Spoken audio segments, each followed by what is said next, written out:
Well, you're probably waiting for the show to start. Well, I can understand that. And trust me, you were in the right place. But before we start the show, we got to let you know that today's show is brought to you by a very special and new sponsor to the show. None other than Southern New Hampshire University. Yes, indeed. Yes, indeed. And you know I'm excited about it. Number one, because they're doing a great thing in terms of helping people overcome, you know, some of the experience barriers that are holding people back, right? And we know that that comes up a lot as we progress through this professional world and just adulthood, right? So with SNHU, the beautiful part about them is this.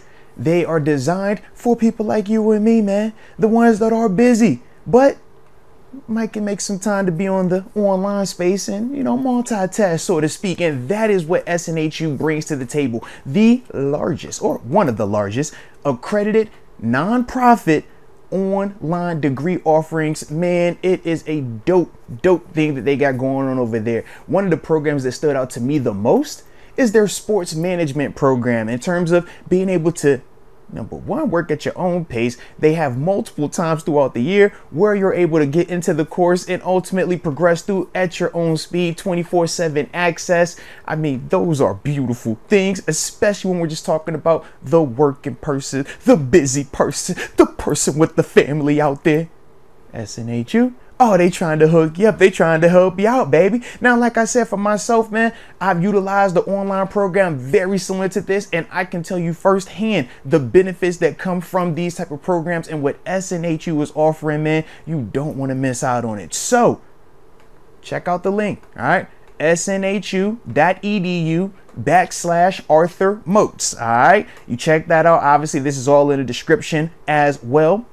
But I want you to check that out, man. Look at that sports management program and just see some of the average salaries associated with degrees in this field, man.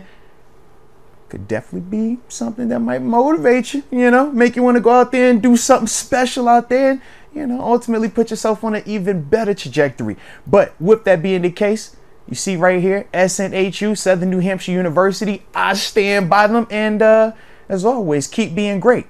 But now I think it's time to get back to the show. So you already know, don't touch that dial, baby.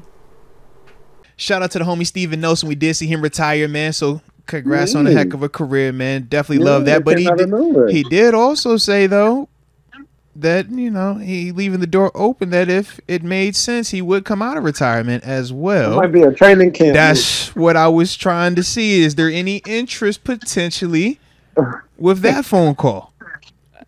No sleep on it. As a retired guy, because he's retired now, I think it's a different level of beef now that I thought it was too. But when you retire, that's a different convo. What do you mean? Because now you said I've officially stepped away from all of it. So now when I want to come back, I can't. You'll take whatever you get. Yeah, okay. You see what I'm saying? Yeah, because you've officially unplugged your controller. Once you unplug TG, you could talk about it. Once you unplug that controller, bro, one of the hardest things was getting that thing plugged back in there. A lot of dudes, but I don't know. But he one of the ones though. He one of the ones though. But he not going that long. It's not that. You know what I mean? He got a chance, yeah, because it's still fresh. He still smell it like last year.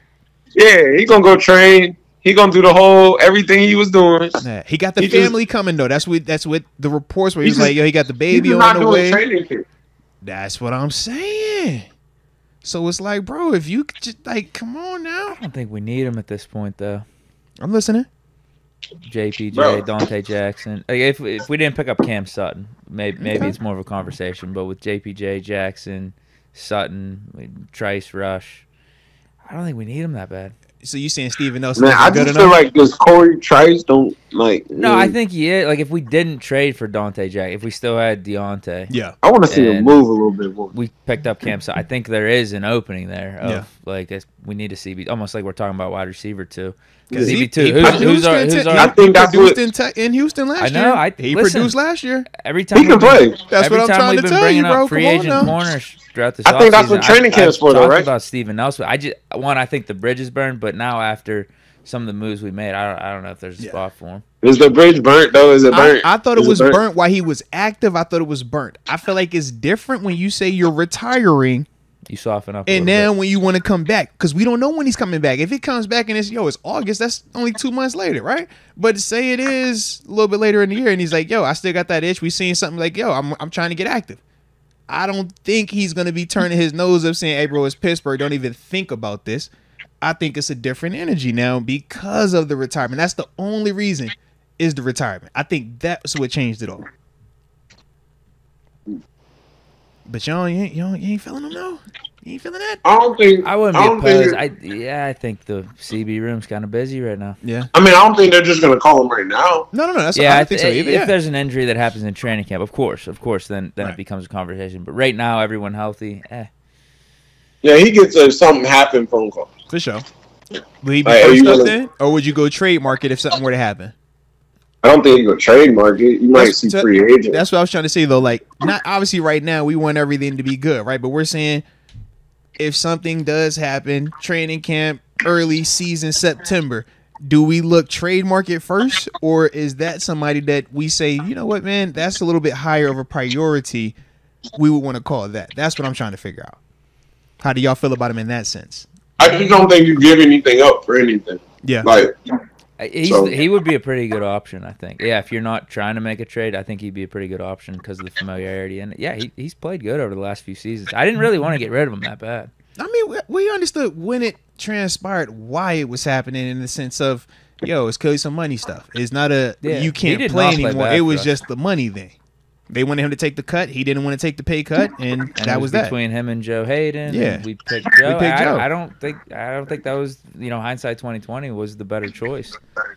But but Joe was the Steeler, man. Yeah, Joe had been there longer. He was definitely the bigger name and everything. But I think Nelson has played out much better than Hayden from that point. Yeah, for sure. I mean, he's still in the league these last couple of years too, and playing at a high level. Yeah. Yeah.